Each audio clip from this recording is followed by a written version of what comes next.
3 packets తీసుకొచ్చాం. అందులో ఒక ప్యాకెట్ తీసి ఇలా ఏదో మూకుడు పెట్టి ఏదో బజ్జీలు మాదిరి వేద్దామని ట్రై చేసా. 1 కిలో కొంచెం పైన పిండి అంతే. అది వేసిన తర్వాత పొంగిపోవడం అనమాట. పొంగిపోవడం పొయ్యిలోకి వచ్చేది, పొయ్యిలో పడిపోవడం, వంట వచ్చేస్తుంది కదా. అందుకని అలాగే కష్టపడి చేశాను. కానీ అది సరే చూద్దాం దీని సంగతి ఏందో అని ఇలా తీసి పెట్టా.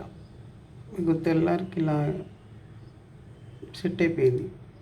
తేల్లాగా, గ్రీజ్ లాగా,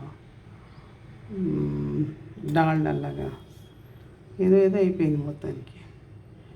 ప్లీజ్ మీరు ఎవరు తెచ్చుకున్నా కూడా చూసుకుని తెచ్చుకోండి. బ్రాండ్ చెప్పట్లేదు, ఎందుకంటే పిల్లలకి చాలా కష్టం ఇలాంటివన్నీ పెడితే. పాపం వాళ్ళు హాస్పిటల్ పాలైపోతున్నారు. ఇంకా ఓల్డ్ ఏజ్ పీపుల్, తర్వాత ఓల్డ్ ఏజ్ పీపుల్ ఏంటి, మనం కూడా ఎవరికైనా చాలా డేంజరు. కొంచెం మార్కెట్లోకి వెళ్ళినప్పుడు చూసుకొని తెచ్చుకుంటే మంచిది. ఒకప్పుడైతే గానుగతో చేసుకునేదే వాడుకునేవాళ్ళం. నా చిన్నప్పుడు కూడా అవే తెచ్చేదమ్మా. ఇప్పుడు అంత ఓపికలు లేవు కదా, ఏదో తీసుకురావడం వండేసుకోవడం. మనమేమో హడావిడిలో మనం వండేసుకుంటాం. అది పిల్లలు ఏదో టేస్టీగా ఉందని వాడి తినేస్తారు.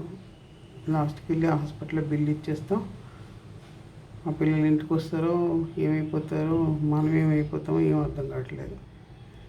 ఏదేమైనా అందరూ జాగ్రత్తగా చూసుకుని తెచ్చుకోండి. మీ పిల్లల్ని కాపాడుకోండి, వాళ్ళకి మంచి భవిష్యత్తు ఇవ్వండి. హెల్త్ ఉంటే అన్నీ ఉంటాయి, అదే ఆస్తి. దానికి మించిన ఆస్తి ఏం లేదు. ఆరోగ్యమే మహాభాగ్యం అన్నారు కదా. ప్లీజ్ అందరికీ, చిన్న పెద్ద తేడా లేదు, అందరికీ చెప్తున్నాను. అందరు పాటిస్తారని అనుకుంటున్నా. చంటి పిల్లలు ఉన్నవాళ్ళు మరి కేర్ఫుల్గా ఉండాలి. చూసారా అసలు అది నూనె ఎలా అవుతుంది, అసలు నూనెలా ఉంది అది. ఏమో ఎవరిని ఏమన్నా అర్థం కావట్లేదు. Thank you.